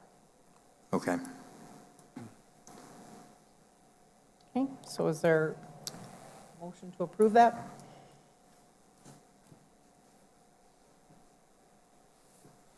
I'll move to approve roll invoice 104562 in the amount of $12,663.75 for system improvements to be paid from Fund 591-000-821-000 to be reimbursed from the DWRF. Actually, that won't be the correct number, fund number, by the way. I would just state that it's, should be approved to be paid from the DWRF. That was Tammy's update. Based on Tammy, yeah, because if it's not the Yeah. C2R2, then you're indicating that the GL account would be different. Right, correct. So we don't have to, So don't state So the we GL just- account, Don't specify just the- indicate yeah. I will the- change yeah. my, I will amend my amendment to have it come from the DWRF checking account when funds are available. Thank you. Support by Is that Cummings. better? Yes. Okay. Okay, there is a motion by Mr. Palmer and support by Mr. Cummings to approve invoice 104562, payment coming from the DWRF checking. Roll call, please. Mr. Cummings? Yes. Mr. Palmer? Yes. Mr. Sutton, yes. Mr. Worcester? Yes. Ms. McGuire? Yes. Mr. Spencer? Yes. Ms. Richards? Yes, motion carried. Last invoice, I think, unless there's another one on the next page, is invoice 104563. And that is for the water system improvement project. And the amount on that is $8,697.50. Any discussion on that? Or a motion to approve? I make a motion to approve payment of invoice 104563 for wastewater system improvements project 2022 in the amount of $8,697.50 to be paid from 591-000-821-000. Okay, is there, Support, Spencer. okay, there's a motion by Mr. Sutton and support by Mr. Spencer to approve invoice 104563. Roll call, please. Mr. Spencer? Yes. Mr. Cummings? Yes. Mr. Palmer? Yes. Mr. Sutton, yes. Mr. Wurschenbarth? Yes. Ms. McGuire? Yes. Ms. Richards? Yes, motion carried. Moving on to the railway permit purchase request. Looks like we have some updated information. Fortunately. Okay, based on the questions brought to Mr. Freeman's attention by the board at the July 25th, 2022 meeting concerning the various railroad permit multi-year agreements, he has completed a further review and inquiry with Row Professional Services and the railroad and offered the following revised explanation concerning these agreements. The agreements are actually for each individual railroad crossing and is only being offered for any new crossings moving forward. Therefore, these included the previously presented Interlake Crossing and now the two other attached Oak and Oscoda Street crossings. The agreement options available to the township are one-time permit fee of $250, a 10-year fee of $2,500, or a lifetime of $20,000. There is a one-time administration fee of a maximum of $1,500 for each of these agreements. Based on Rick's review as township engineer, he has recommended executing the 10-year agreement as was done for Interlake for $2,500 plus administration fee for each crossing. These fees are totally reimbursable through the C2R2 grant funding that was just finalized with the township. The materials used for these crossings and additionally the water main is placed in a casing to further protect it. There should be no issues with any of these crossings requiring excavation within the lifetime of the main, 60 to 80 years. So, in brief, instead of just a 2,500 10-year for the one project, it's for each crossing, and the one phase has 3 crossings. So I need approval. Is the $20,000 available for reimbursement as well? Yes, but that would be $20,000 for each crossing. Right, but if it's going to be We don't want that, reimbursed. Jeremy. In the last meeting, it was stated by Rick that it's a 70-30%, so we're only going That's to right. reimburse That's what I was gonna say, 30%. okay. Yeah. I make a motion that we go with the recommendation from the engineer. Support. Okay, there's a motion by Richards, support by Ms. McGuire. Is there any further discussion? Hearing none. Oh, sorry. Just as a side note, I don't know if you recall that Rick had stated that he thought it was about 750 of that would be covered. And he did find out that it's the entire 2,500 that will be covered by the C2R2 grant. Okay. So that's a change. All right, my motion still stands. Any further discussion? Roll call, please. Mr. Cummings? Yes. Ms. McGuire? Yes. Mr. Spencer? Yes. Mr. Palmer? Yes. Mr. Sutton, yes. Mr. Wurschenbarth? Yes. Ms. Richards? Yes, motion carried. Moving on to pump station replacement project pay request number 9. Right, your packet contains the 9th pay request in the pump station replacement project in the amount of $702,782.52, leaving a total of $1,637,395.59 remaining for this project. I would ask that the board consider approving the 9th pay request from RCL Construction in the amount of $702,782.52 to be paid from the CWSRF checking after reimbursement is requested and deposited into the township's account. Okay, do we have any questions, or is there a motion? The big approval. I have one question. RCL has been very good about providing all of the documentation for their wages, subcontractors, everything that they've paid when they put in their request, which is required. One of the items that they've put in is a bill from Consumers Energy that was billed to Oscoda Township in the amount of $1,020. I'm curious whether the township actually paid for that, or if I'm assuming it was to get a electrical meter for a pump station or something to that effect for this project. Do you have information on that? Yes, they had to RCL had to have consumers move a lot of the electrical. So in order to keep the project flowing smoothly, they went ahead and paid those so they could keep work continuing through consumers. So that's why you're seeing it in the reimbursement. Okay. So even though it was billed to Oscoda, RCL paid the bill? Correct. Okay, very good, thank you.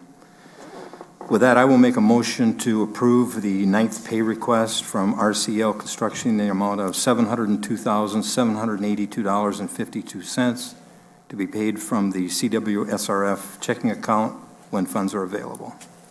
Support, Sutton. Okay, there's a motion by Mr. Palmer, support by Mr. Sutton. Is there any further discussion? Okay, roll call then. Mr. Spencer? Yes. Mr. Cummings? Yes. Ms. McGuire? Yes. Mr. Wurstabarth? Yes. Mr. Palmer? Yes. Mr. Sutton, yes. Ms. Richards? Yes, motion carried. Moving on to other on the agenda. First on, we have to rescind the Planning Commission alternate appointment. So after our township attorney had a chance to review the Planning Commission bylaws, actually it's the Planning and Enabling Act, I'm sorry. She had suggested that through interpretation, each attorney that we have had in the past can interpret as they see fit. And in our Planning and Enabling Act, oh my God, it does not state whether or not we can or cannot have an alternate for the Planning Commission. So that being the case, she has recommended that we do not have an alternate for the Planning Commission. Okay, well, But don't we have bylaws for the Planning Commission? Yes, and she's reviewed those too, and it doesn't state it anywhere there either. Oh, I see. Because I think So that would have been the first source to go to, regardless of the Planning and Enabling Act, but it looks like she looked for that secondly. She reviewed everything because the Planning Commission had just Right. reviewed the bylaws. I see. So Okay. that's why she reviews everything. yeah, it's unfortunate because I Yeah. think an individual was very eager to be on the commission, so. It is unfortunate, and I would say that I've been to an MTA conference where the attorney said that you could have an alternate, and I've been to the Michigan Association of Planners meetings where attorney has said, no, you cannot. And some time ago, our own township attorney said that, sure, you can, because it doesn't say in the act that you can't. But I think where she's getting this from is if you go to the Zoning Enabling Act, it specifically says for the Zoning Board of Appeals, you can have up to 2 alternates. Where in the Planning Enabling Act, it doesn't say one way or the other whether you can. So I think what they're interpreting is since one act says definitely you can have 2, if there's no language saying you can, then we probably shouldn't. Not the first time that we've run into a difference of opinion in regard to our attorney, but she is our attorney, so I think this is one of we those should take things this. where just because the law doesn't say you can't, doesn't mean you can. It has to state either you can or you can't. Right. But just because it doesn't say it, doesn't mean you can do whatever you want. I don't know, I will leave that up to the attorney to recommend that for us. Yeah. But And then she has. So I make we a go. motion that we rescind our planning commission alternate. Support. I still have a comment, Sorry. and that Okay, is that, there's a motion from Mr. Spencer and support from Ms. McGuire to approve the rescission based on the attorney's recommendation. Further discussion? Yes, just a comment. That's great. So this doesn't mean that we are precluded from amending our bylaws for that commission or putting it, basically make it possible to have it. It just means that we aren't, the paperwork doesn't support it. That's what I'm getting from this comment from the attorney. So if we want to do something with that down the road, we could certainly have the superintendent pursue that avenue with the attorney. I would just guess that if that was the case, you would have made that recommendation to begin with, but I'm just saying, that just would be my pre-thought, but All I depends on the guess question. you could ask the question, it doesn't hurt to Yeah. ask, but Yeah.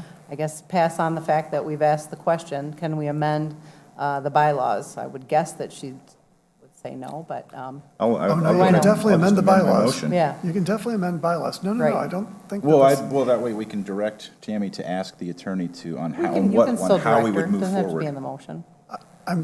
You would still have to do this and then Yeah. change it and Exactly. then bring it back. is Correct, what we're exactly. getting at. That's what I was getting at. Right. You have to rescind this because we've already done something Correct. that's not there. Right, and so I was just gonna say, Right. well, rescind it now based on the attorney's recommendation with a question to the attorney on how we can move forward with this in the future, should the board choose to do so. That's right.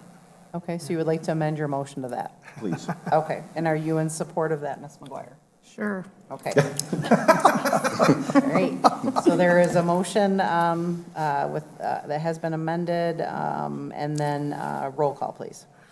Mr. Palmer? Yes. Mr. Wusterbarth? Yes, with regrets. Ms. McGuire? Yes. Mr. Cummings? Yes. Mr. Sutton, yes. Mr. Spencer? Yes. Ms. Richards?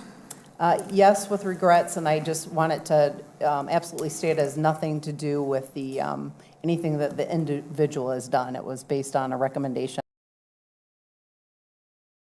Could I also add another comment in that if we do find that we can pursue the amendment through the bylaws, that this person that was on as the alternate hopefully would still be interested in taking the Yeah. position if we can pursue that.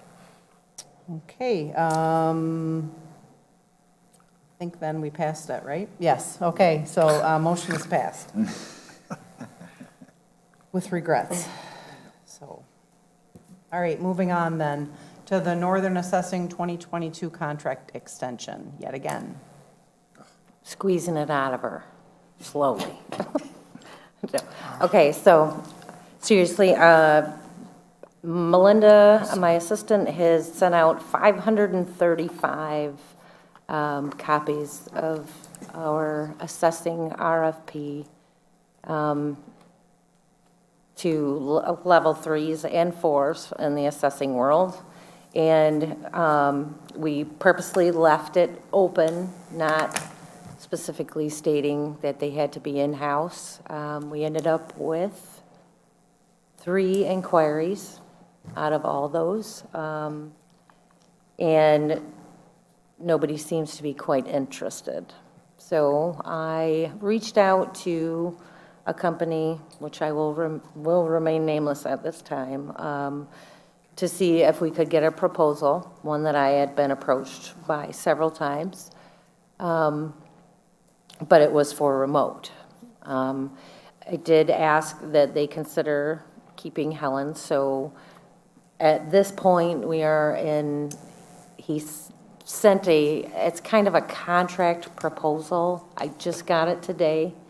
I sent it to Lisa, and I have Nancy reviewing also. But Nancy approached me to give us, the township, more time to work through this and see if this is what we would like to do, to stay an additional month. So tonight I'm asking to please keep her for an additional 30 days, while it would be till September 30th. Tammy, I have a question, just the surrounding areas, who's remote around us? Plainfield Township, East Tawas, Baldwin Township, Alpena Township. Those are the ones I know of right off. Do you know how long East Tawas and Alpena's been remote? I don't, but I do know, I did ask, because the same person does all those surrounding townships. And I have gotten nothing but good reviews. The county went remote also. Thank you. You're welcome. So I will have something for you for assessing by next meeting. Okay. Any further discussion or? I'd make a motion that, oh, go ahead, Bill. I would just like to thank our assessor for, I mean, she's putting off her retirement now for 9 months to try and keep us in the ballgame here. Maybe we can keep her longer if. She should just We stay. just keep going a month at a time. I don't know Look at how we December. can express our gratitude to her for She's done a great helping job. We us could out give her like more this. money. I did throw in 2025 when she said September 30th, and it was a hard no. She caught that, did she? Yeah. With Could have that, tried for just 2023 to start with. Cheap catch it. with that, I'd make a motion to extend the assessing contract Support? for $15,000 through the end of September 30th, 2022. Support. There's a motion by Mr. Westerbarth, support by Mr. Sutton, to approve the extension as presented. Roll call, please. Mr. Spencer? Yes. Mr. Palmer? Yes. Mr. Wurstabarth? Yes. Ms. McGuire? Yes. Mr. Cummings? Yes. Mr. Sutton, yes. Ms. Richards? Yes, motion carried. With, again, our thanks to Nancy. Very much. But with that, she needs to bring vegetables on a daily basis to the office, not just once in a And while. dip. Yeah. Okay, moving on then to number 3, letter of support for Lakeshore Heritage Grant Program for the Lake Theater. Okay, you have a draft letter of support on behalf of the Lake Theater. This letter goes to support their pursuit for the SHPO's Lakeshore Heritage Grant Program, which has been made available to qualifying projects under our RRC certification. This letter is a necessary requirement for this application and requires board approval.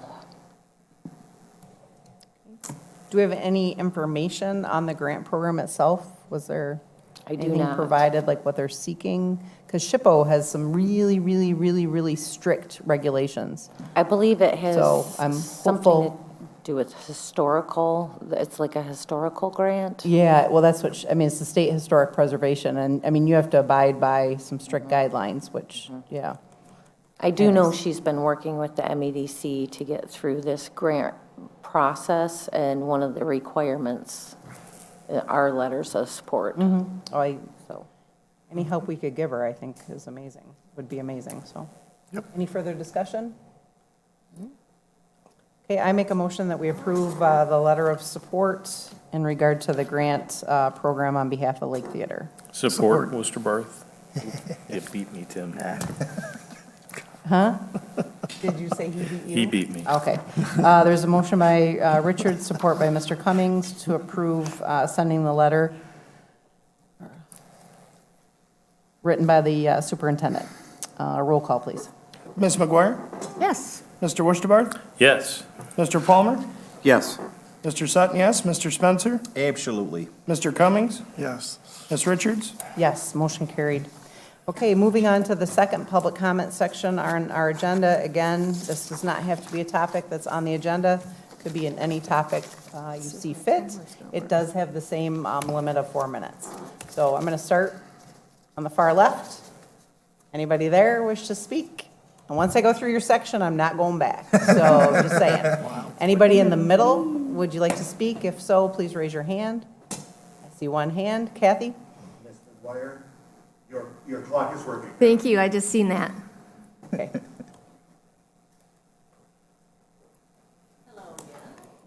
I am here to promote the Sunset at Shoreline Outdoor Cabaret. We are at Shoreline Theater, in case those people that are watching online aren't aware of that. They not only have this beautiful stage that everyone is sitting on here, but they have an outdoor stage also. So they are having a performance this weekend, Saturday, August 27th at 6 o'clock. Your coolers are welcome. Bring your lawn chairs and a blanket and enjoy music on the lawn. Free admission with opportunities to support the theater, concessions available for purchase. So everyone come on out and enjoy a good show. Thanks. Thanks, Kathy. Okay, anybody else?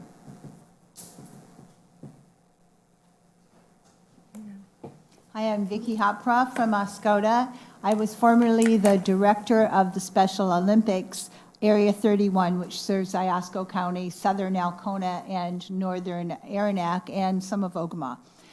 It cares for, provides services for up to 120 athletes. So the reason for my announcement today is that there is the final Rotary Concert on the Beach on Thursday, August 25th, beginning at 7 p.m.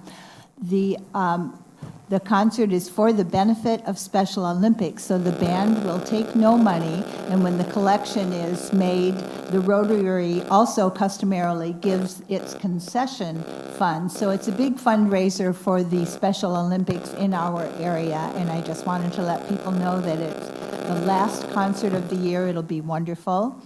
And it's a great opportunity to benefit our athletes, and we're hoping that the weather is going to change from the predictions. Thank you very much. Thank you. Fingers crossed for good weather. Is that good for the middle section? Okay. Unless the police officers want to speak in the third section. Come on down, No? fellas. Okay, there's nobody else sitting in the third section, so that wraps up public comment for this evening. Moving on to board comment. Does anybody have any comments? Well, I'm happy we were able to have the presentation by Mr. Henry. I hope the board learned something from the information that was presented. I've been attending the NOW meetings for some time, and they're doing great work in terms of not as an activist group, but more of an advocacy group for Charter Township of Oscoda.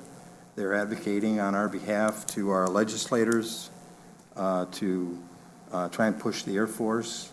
The NOW group was responsible for getting $13.5 million appropriated in NDAA through Congressman Kildee and Senator Peters through their efforts. I think it would be good if the Township Board kind of worked hand in hand with NOW to some degree, because they're doing some important work on our behalf to push the Air Force to get this project cleaned up. And I've said all along that I don't believe, the Air Force didn't build this base so they could contaminate our waters. But the fact of the matter is, there is contamination. They're responsible for cleaning it up, and the township should be left whole when they're done. We should not be in the hole or in debt because of anything to do with this contamination. And there are several things that need to be addressed. One other point I wanted to make, I was involved with a meeting just this afternoon from 4:30 to, well, it's supposed to be 5:30, but it went a little long. I had to drop off. It has to do with a community assessment of blood levels for individuals in the township.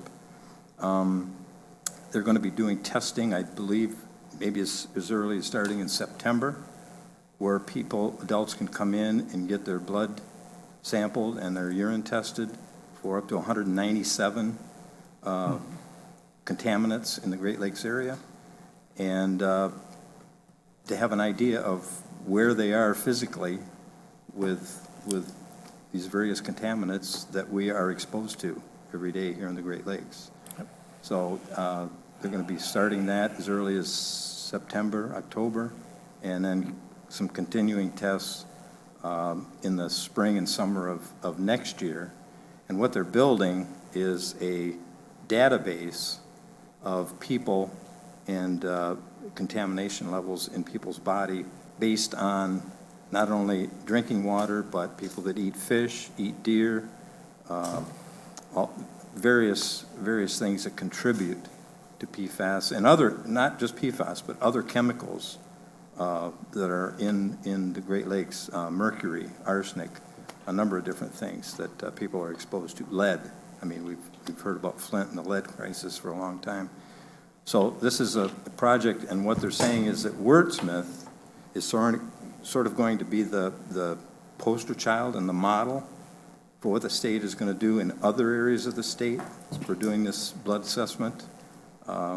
So I think that's something that we should be proud of and try and help promote. They would like to get at least 300, I believe 300 people to participate so they can get a fairly wide range of data from the people that they test.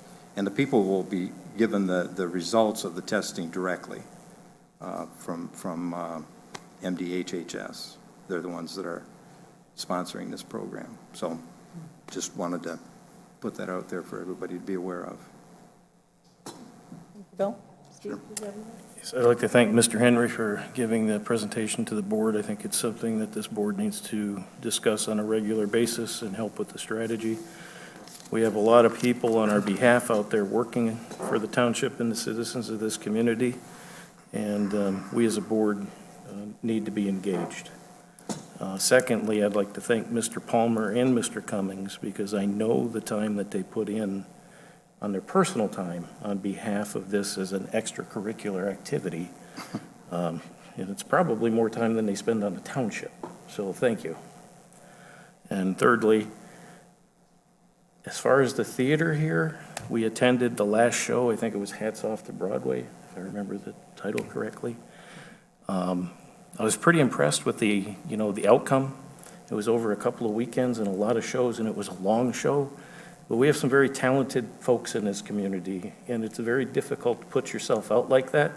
We all know it comes natural to Jeremy, but to a lot of us, we're kind of impressed when we see that on the stage, and I applaud their efforts. So anything we can do to support the local theaters, it only adds to the benefit of the community and making the community stronger. I firmly believe that the arts do that. Fourthly, as I'm sure we're going to be having a work session to discuss the budget coming up anytime soon, I would like to add a placeholder so we could further discuss the issues with our lagoon, Clark's Marsh, and the whole PFAS contamination on the formal base. That's it. Nothing. Okay. To the right or left, depending on which way you're Sure, I'll looking, take but it. yeah, anybody over there? Sure, absolutely, yeah. So absolutely, again, much thanks to Mr. Henry for his presentation. It was not just a presentation in my mind, it was something that was essential, necessary, and important for this community. We have had several, 3-4 years now, I've actually forgotten when we started this RAB, and I've been on the RAB since the beginning. And we've never really had a presentation like this hosted in our forum. We've always had it come from a government agency, either through a small meeting, like something called a BRAC meeting, or something presented to somebody who might attend, or through the RAB when it was finally formed. And I think it's important that the township, as not just the board, but its residents, understand the information that Mr. Henry shared with us tonight. I think it's going to help us try to get our heads and our minds and our hands around the pocketbook and what we're going to have to do to get this resolved. I don't want us to have to pay a penny as a township. I really do believe that it's the responsibility of the Air Force. And it's going to take some more uphill battle, as we've had already in the years just recently passed, to try to get that message sent home. And through folks like Kathy Westerbarth and her NOW organization, we finally have enough voices to be heard by all the right people in the government to get us the support that we need. And for us, as far as Oscoda being a poster child, I really want everyone to think of this as in a positive light, because we are not the only ones. There are many communities in just as bad, if not much worse shape than what we complain about here. It's important that we fulfill this responsibility and an opportunity that we have as a community. And I feel strongly about that, and I want to hope that everybody else in this community feels the same. Thank you. Jeremy? Thanks, Mr. Westerbarth, for tossing out the fact that I've been on the stage a couple times. I'd like to invite the community out to participate. And just because you don't want to be on the stage doesn't mean there's nothing to do. They need ushers, they need stage crew, they need everything. So, including donations. Hey. Shout out to the Air Force, real quick. You have to be an adult to join. Be adults. Clean up your mess. That's it. Good statement, Chairman. Well said. Josh, do you have anything? I would just like to say thank you to Mr. Henry and our RAB representatives that work hard. I got a lot of information. Just wanted to clarify, at the last meeting, there wasn't resistance to the presentation. There was resistance to how the presentation was brought to the board. Something you'll find out about me, I love rules. I'm also the one who does our township insurance. So when I reach out to everybody, it's literally to stop the liabilities that we have. It's not to stop the projects.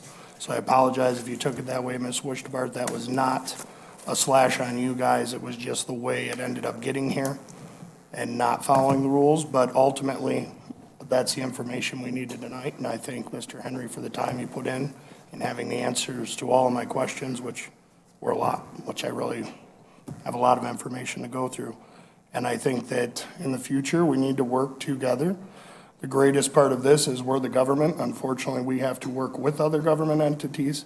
Thankfully, we have now the RAB and other entities that work with less rules and restriction than we do to get things done.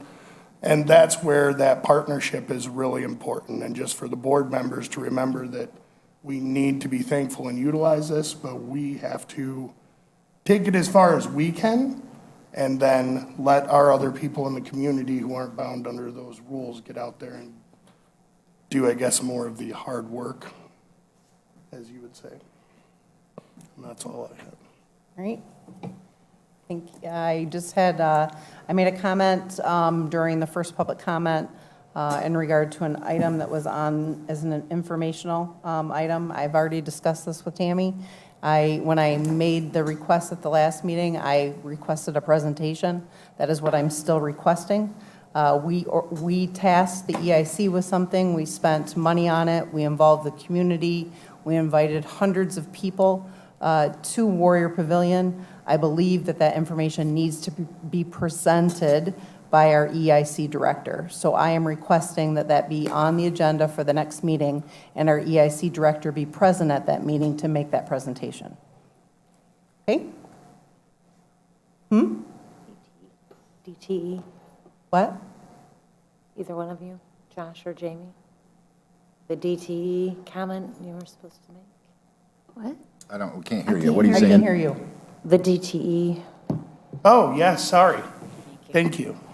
We did, we all forgot about that. Trying to give We you a did hint here. receive the funds back from Kratos today. Oh, we did? DTE paid that. Actually, DTE paid Yes. it, and I They- received it today. As they should. Yep, so that money is back where it belongs. Oh, well, that is very good to hear, and they should as a public service, yeah, so, yeah.